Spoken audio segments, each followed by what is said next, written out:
길이 아니면 가지 말라. 한 번 더 해봅니다. 길이 아니면 가지 말라. 저는 사춘기 시절을 상당히 어렵게 보냈습니다.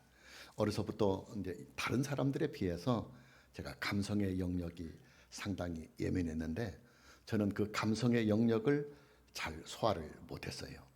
겁이 많아서 대형 사고는 치지를 않았지만은 작은 사고들을 가끔씩 치곤 했습니다.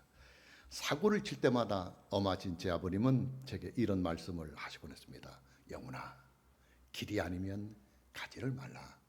길이 아니면 가지를 말라.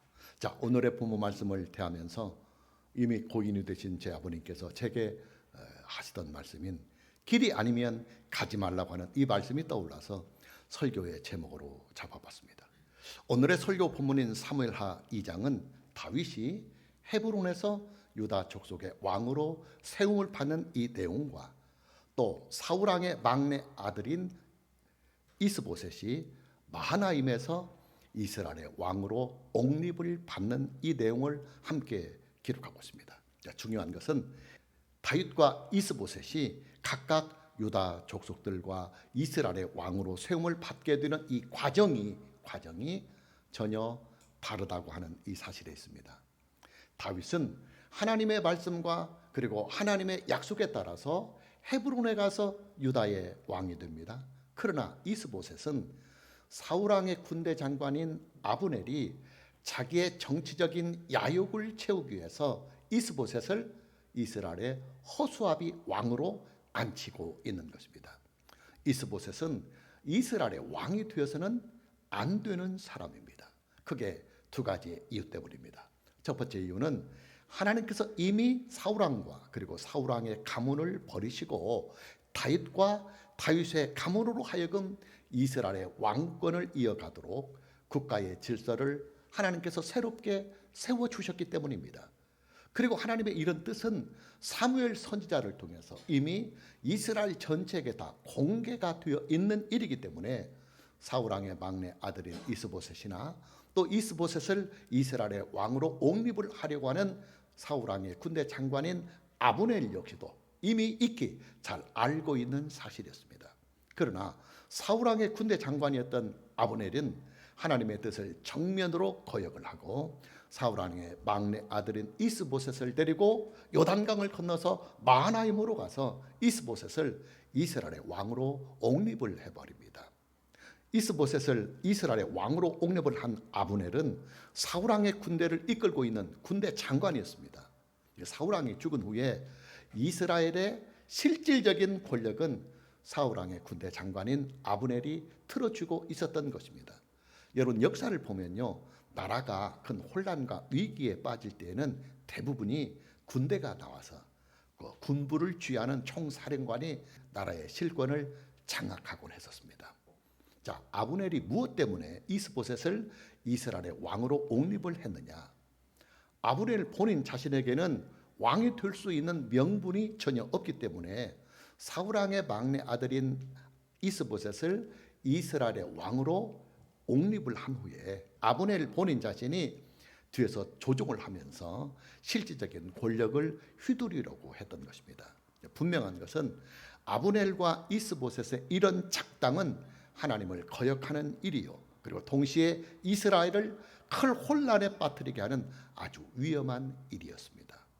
자, 이제 사울왕의 막내 아들인 이스보셋이 이스라엘의 왕이 되어서는 안 되는 두 번째의 이유를 봅니다. 여러분, 이스라엘이라고 하는 이 나라는요, 다닐 민족 국가입니다. 근데 여러분 보십시오. 이스보셋이 이스라엘의 왕으로 옹립을 받으면서 이스라엘이라고 하는 이 나라는 두 개의 권력으로 쪼개지게 됩니다. 마치 우리나라가 남과 북으로 쪼개지는 것처럼 말입니다. 실제로 이스보셋이 마하나임에 가서 이스라엘의 왕으로 옹립을 받자 이스라엘이라고 하는 이 나라는 다윗을 따르는 백성들과 그리고 이스보셋을 추종하는 백성들로 나라가 두 동강이가 나고 맙니다. 여러분, 하나의 나라에 두 개의 권력이 존재를 하면 어떤 일이 발생을 하겠습니까? 권력 다툼으로 인한 내전이 발생을 할 것입니다. 우리나라가 겪었던 6.25 전쟁처럼 말입니다. 이스라엘도 예외는 아니었습니다. 이스라엘은 다윗의 왕권과 그리고 이스보셋의 왕권 사이에 충돌이 일어나서 무려 7년 동안 내전을 겪게 됩니다. 내전의 결과가 어떻게 되었느냐? 이스보셋은 이스라엘의 왕이 된 이후에 2년 만에 부하 장수에게 살해를 당하게 됩니다. 그리고 사울왕의 막내 아들인 이스보셋을 이스라엘의 왕으로 옹립을 한 아브넬 역시도 다윗이 유대 족속의 왕이 된 후 7년의 세월이 흐른 후에 다윗의 군대 장관인 요압에게 살해를 당하게 됩니다. 다윗은 7년여 동안의 이 내전을 다 평정한 후에 비로소 이스라엘 전체를 대표하는 왕으로 등극을 하게 되는 것입니다. 여러분, 이스보셋은요, 이스라엘의 왕이 되어서는 안 되는 사람입니다. 하나님께서는 이미 사울 왕과를 버리셨습니다. 하나님께서는 사울 왕가를 이미 떠나셨습니다. 하나님의 뜻은 이제 다윗에게 있습니다. 다윗이 이스라엘의 왕이 되는 것은 하나님께서 이미 정해놓으신 하나님의 뜻이었습니다. 자, 무슨 말이냐?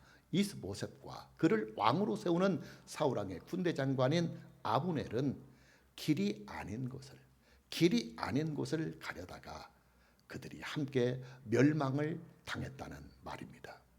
이뿐만이 아닙니다. 이스보셋과 아브넬이 겪는 이 잘못된 선택은 7년여 동안의 내전을 겪으면서 많은 사상자를 내고 동족들끼리 혹은 전우들끼리 서로 죽이고 죽이는 복수를 낳게 하면서 이스라엘은 큰 상처를 남기게 됩니다.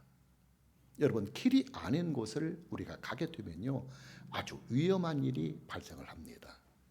여러분에게 전에도 말한 기억이 있습니다만은 저는 길이 아닌 곳에 발을 내디뎠다가 죽을 뻔한 일이 있었습니다. 신학생 때의 일입니다. 저는 이제 신학교를 다닐 때 방학 때마다 방학이 딱 되면 보따리 싸고 기도원에 가서 3주간씩 이제 금식 기도를 쭉 해왔었습니다. 이때도 방학이 되니까 이제 3주 금식 기도를 하려고 저 공주에는 어느 깊은 산골에 있는 기도원을 찾아갔습니다. 초행길이었습니다. 기도원이 어디에 있는지 또 어느 길을 따라가야 기도원이 나오는지 사전 지식을 전혀 갖지 못했습니다. 버스에서 내리자 어둠이 서서히 몰려오기 시작했습니다. 사방은 이미 발목이 빠질 만큼 눈이 깊이 쌓여 있었고 한방눈이 계속 내리고 있었습니다. 길이 전혀 보이지 않았어요. 그때 제가 선택한 길은 산길을 타고 빨리 기도원에 가자고 하는 선택이었습니다. 길도 없는 산속을 눈이 막 내리고 있고 이미 한 무릎까지 이렇게 눈이 쌓여 있는 이 산길을 길도 모른 채 그냥 무작정 뛰어들었습니다. 그러다가 결국은 깊은 산속에서 길을 잃고 말았습니다. 눈이 더욱 쌓여서 무릎까지 눈이 쌓였습니다. 그리고 그 눈 속에서 체온은 점점 떨어지고 죽음의 공포가 오싹 다가오기 시작했습니다. 사람 살려달라고 외치고 또 외쳐봤지만 그 깊은 산속에서 응답이 전혀 없었습니다. 저의 마지막 선택의 길은 기도였습니다. 생명을 하나님께 맡기고 기도했습니다. 살려달라고 말입니다. 그때 갑자기 쌓인 눈 위에 사람이 걸어가는 발자국이 툭툭툭툭, 사람은 없는데 그 눈 위에 발자국이 생기기 시작했습니다. 저는 이 발자국만 따라가면 살 길이 있을 것이다 생각하고 믿음으로 정신없이 그 눈 위에 한 발짝 두 발짝 이렇게 발자국이 생기는 그 발자국을 따라갔습니다. 몇십 분을 그렇게 가다 보니까 어디서 장작을 패는 소리가 들려요. 저는 그 장작을 패는 소리가 절간에서 스님들이 장작을 패는 소리로 알았습니다. 절간에 몸을 의지하는 것이 싫었지만은 좀 상황인 만큼 사람 살려달라고 고함을 쳤습니다. 조금 지나가니까 응답이 왔어요. 그 목소리가 나는 쪽으로 쭉 내려오라고 하는 응답이었습니다. 그 목소리가 나는 쪽을 향해서 이제 쭉 굴러 내려갔습니다. 그랬더니 집이 보이기 시작해요. 그 집이 바로 제가 찾던 기도원이었습니다. 절간이 아니고. 저는요 그때 그 일을 잃지 못해요. 그리고 그때 깨달았습니다. 길이 아니면 절대 가서는 안 되는구나. 길이 없는 깊은 산속에 뛰어들었다가 죽을 뻔했으니까 저는 그때 깨달았어요. 아, 인생이란 길이 아닌 곳을 가면 이렇게 죽음의 공포가 오는구나 하고 말입니다. 중요한 것은 내가 가야 할 인생의 길을 어떻게, 어디에서, 누구에게 가서 찾을 수가 있겠느냐는 이 사실에 있습니다. 여러분, 저와 여러분이 가야 할 인생의 길을 어디에서, 그리고 또 누구에게 가서 찾을 수가 있겠습니까? 무당을 찾아가고 점쟁이를 찾아가야 하겠습니까? 아니에요. 하나님의 말씀을 찾아가야 합니다. 하나님의 기록된 말씀인 신구약성경 66권을 우리는 찾아가야 합니다. 자, 왜 그러느냐? 하나님의 말씀은 우리의 인생을 안전하고 그리고 축복되게 인도해 주시는 오차가 전혀 없는 완벽한 우리의 인생길을 인도하는 내비게이션이 되기 때문입니다. 그리고 하나님의 기록된 말씀인 신구약성경 66권은 참되고도 유일한 우리가 살아가는 인생의 매뉴얼이 되기 때문입니다. 여러분, 사람에게 있는 최대의 약점이 뭐냐면요, 인간은 미래를 전혀 알 수가 없다고 하는 이 약점에 있습니다. 그리고 미래를 전혀 알 수가 없다고 하는 이 사실은 곧 인간은 인생을 살아가는 일에 있어서 완전 초보자다 하는 것을 알 수가 있습니다. 교회당 주변에 있는 상가들을 보면 장사가 잘 안 돼서 임차인을 구하는 가게들이 상당수가 많아요. 어떤 가게는 몇 달을 간격으로 계속해서 임차인들이 계속 바뀌고 있습니다.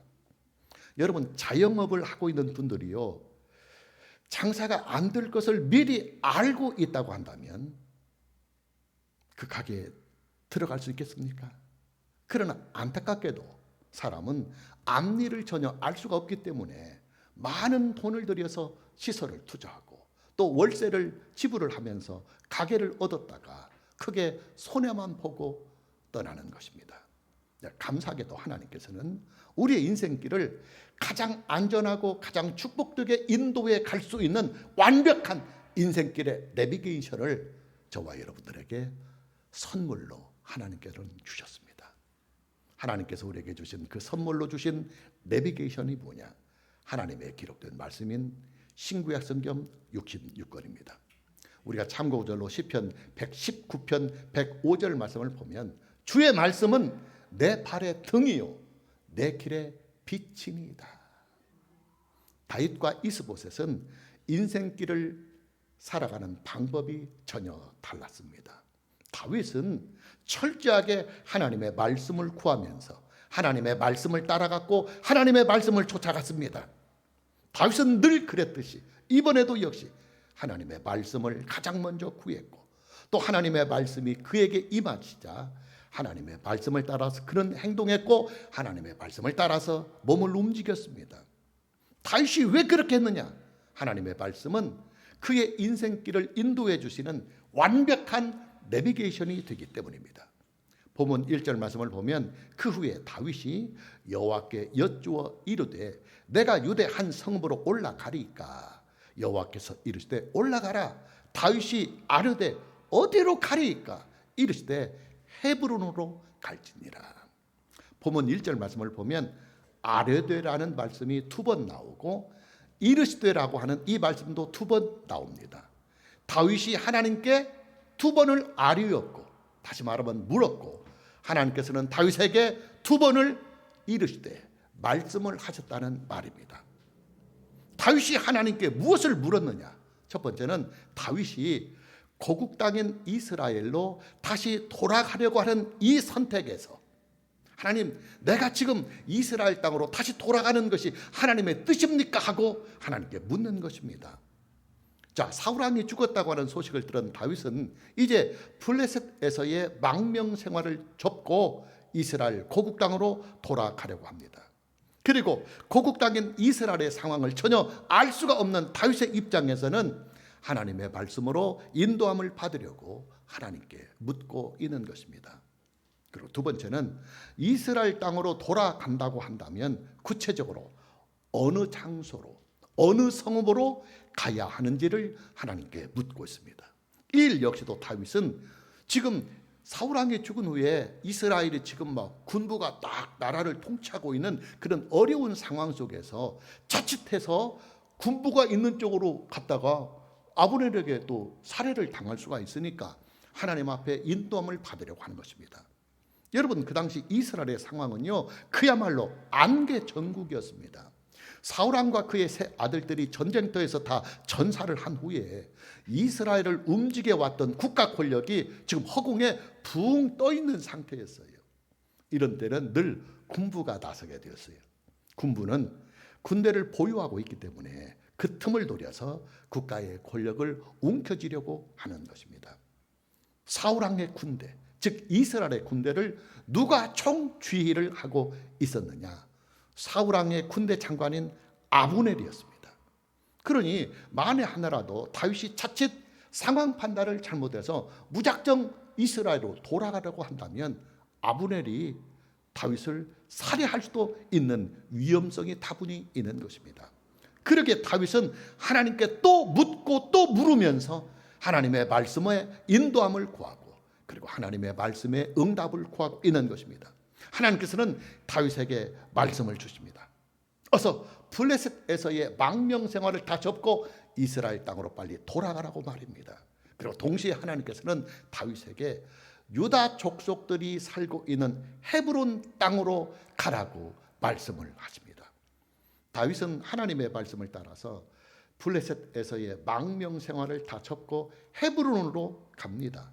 그러자 헤브론과 인근 지역에 살고 있는 유다 지파의 백성들이 다윗을 추대해서 다윗을 유다 족속들의 왕으로 삼게 됩니다. 그 당시 이스라엘은 12개의 지파들이 땅을 분할해서 살고 있었습니다. 이스라엘의 12지파 중에서 가장 세력이 강하였던 지파가 어느 지파냐면 유다 지파였어요. 다윗은 유다 지파에 속한 사람입니다. 하나님께서는 유다 지파의 중심지가 되는 헤브론으로 다윗을 보내서 유다 지파의 왕으로 삼은 것입니다. 여러분, 다윗이 유다 지파의 왕이 되는 이 일은요, 하나님의 주권과 그리고 하나님의 섭리 안에서 일어나는 일입니다. 왜냐? 그 당시 이스라엘은 사울왕의 군대 장관인 아브넬이 군사 독재 정치를 하고 있었어요. 그렇기 때문에 다윗이 아브넬의 이 군대를 이겨야만 이스라엘 전체를 장악해서 이스라엘 전체를 아우르는 왕이 될 수가 있는데 다윗에게는 아브넬과 맞짱을 뜰 만한 군대가 없었습니다. 물론 다윗에게는 그를 따르는 600명의 정예 군사들이 있었지만은 그 600명의 군사들을 거느리고 한 나라의 전체의 군대를 움직이는 아브넬의 군대를 상대할 수는 없었습니다. 하나님께서는 다윗에게 군대를 붙여주시려고 하십니다. 그 군대가 바로 유다 지파에 속해 있는 만 20세 이상의 장정들이었습니다.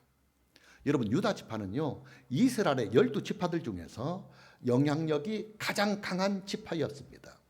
인구도 가장 많고 또 유다 지파가 살고 있는 성읍들은 이스라엘의 다 노른자들이었습니다.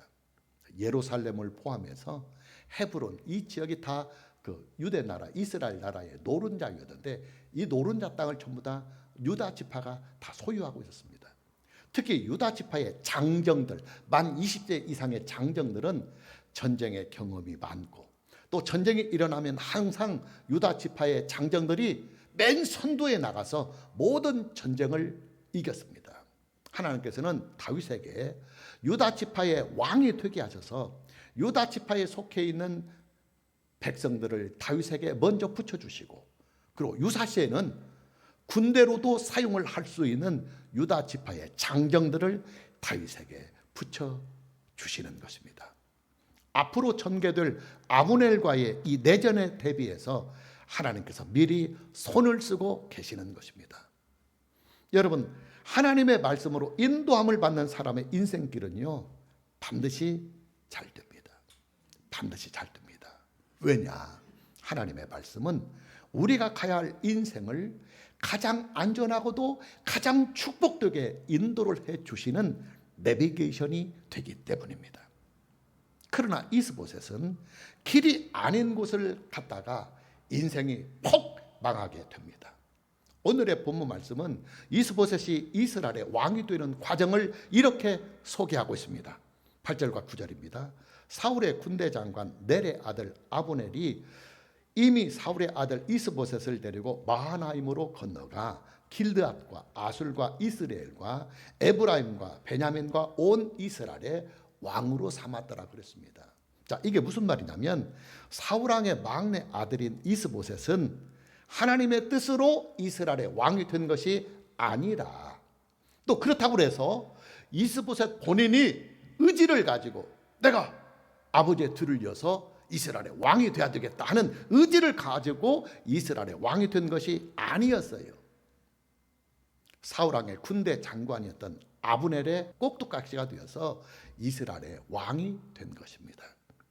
이스보셋이 이스라엘의 왕으로 옹립을 받았던 마하나임은 요단강 동편에 있는 지역입니다. 다윗과 이스보셋은 요단강을 사이에 두고 동쪽과 서쪽에서 각각 분할해서 나라를 통치했다는 말입니다. 이스보셋과 아브넬의 이 잘못된 선택의 결과가 어떻게 나타났느냐? 이스보셋은 그가 이스라엘의 왕이 된 이후에 2년 만에 부하 장수에 의해서 살해를 당하게 됩니다. 그리고 이스보셋을 이스라엘의 왕으로 옹립을 한 아브넬 역시도 다윗의 군대 장관인 요압에게 의해서 살해가 되고 맙니다. 성경은 다윗과 이스보셋이 갔었던 그 잘못된 인생길에 대하여 이렇게 기록을 하고 있습니다. 사무엘하 3장 1절 말씀을 보면 사울의 집과 다윗의 집 사이에 전쟁이 오래매 7년 동안 내전이 있었다는 말이에요. 다윗은 점점 강하여 가고 사울의 집은 점점 약하여 가니라. 다윗은 점점 강하여 갔으나 사울의 집, 다시 말하면 사울 왕의 막내 아들인 이스보셋과 그의 권력은 점점 더 약하여져 갔다는 말입니다. 여러분, 성경의 증언은요 너무나 분명하고도 너무나 명확합니다. 성경의 증언이 뭐냐? 하나님의 말씀으로 인도함을 받는 인생은 반드시 잘 되지만, 그러나 하나님의 말씀을 떠나서 자기 마음대로 인생을 살아가는 사람의 그 인생은 반드시 폭망한다. 반드시 폭망한다 하는 것이 성경의 증언입니다. 마무리합니다. 예수님께서 직접 말씀하신 내용을 소개하고 오늘의 설교를 마무리하려고 합니다. 예수님께서는 그 유명한 산상수훈을 통해서 하나님 나라의 백성들이 인생을 어떻게 살아야 하는지를 쭉 긴 설교를 통해서 말씀을 하십니다. 그리고 맨 마지막으로 예수님께서 행하셨던 그 긴 산상수훈의 마무리를 이렇게 하십니다. 내가 지금까지 너희들에게 쭉 말을 했던 이 모든 말씀을 듣고 내가 전한, 내가 증언한 이 말씀 위에 인생을 세우는 사람은 반석 위에 집을 짓는 사람처럼 든든하고 안전한 인생을 살게 될 것이다. 그러나 나의 이 말을 듣고서도 이 말씀 위에 인생을 살지 않고 지금까지 너희들이 살아왔던 것처럼 그대로 너희들 고집대로, 너희들 마음대로, 너희들 주관대로 인생을 살아가는 사람이 있다고 한다면 그 사람의 인생은 마치 모래 위에 집을 짓는 것처럼 쉽게 무너지고 말 것이다. 이렇게 예수님께서는 산상수훈의 결론을 냈습니다. 예수님의 이 말씀은 인생의 기초에 대한 말씀이에요. 예수님께서는 인생이라고 하는 것은 하루 이틀을 살다가 마는 것이 아니라 적어도 7, 80년은 살아가야 하는 것이 인생이고, 또 한 걸음 더 나가서는 인생이라고 하는 것은 이 땅에서의 삶만이 전부가 아니라 영생을 향하는 인생이 되기 때문에 그 무엇보다도 인생은 기초가 튼튼해야 7, 80년의 그 긴 생활을 견고하게 지켜나갈 수 있고 또 영원한 인생을 튼튼하게 지켜갈 수 있다고 예수님께서는 말씀을 하고 계시는 것입니다. 자, 우리 인생의 그 7, 80년 동안의 인생의 가장 든든하고 안전하고 축복된 인생의 기초, 또 영원을 향한 우리의 인생의 가장 안전하고 축복된 기초가 뭐냐? 하나님의 말씀 위에 인생을 건축하는 일입니다. 하나님의 말씀으로 인도함을 받는 인생입니다. 오늘 저와 여러분 모두에게 하나님의 말씀으로 인생을 건축하고 또 하나님의 말씀으로 인생을 인도함을 받는 이 은혜가 있기를 주님의 이름으로 축복합니다. 찬양합니다.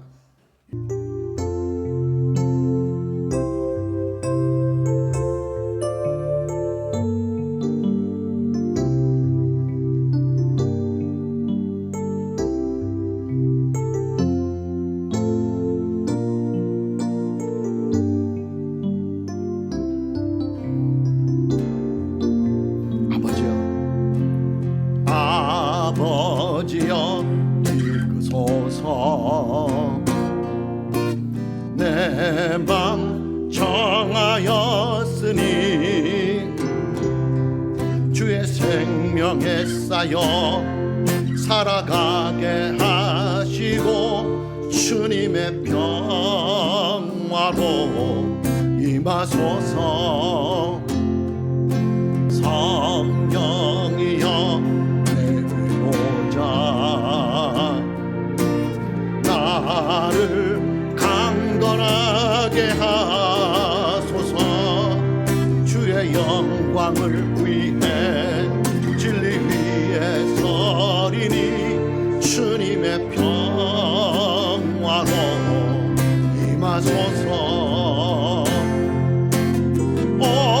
나의 영혼 갈급하니 주님의 진리 알게 하소서. 오 성령이여 나를 채우사 주님의 생명을 주소서. 치료의 능력 날 온전케 하사 주님의 평화로. 다시 오른손 높이 들고 1절 고백합니다. 아버지여 아버지여 이끄소서 내 맘 정하였으니 주의 생명에 쌓여 살아가게 하시고 주님의 평화로 임하소서. 성령이여 성령이여 내 위로자 나를 강건하게 하소서.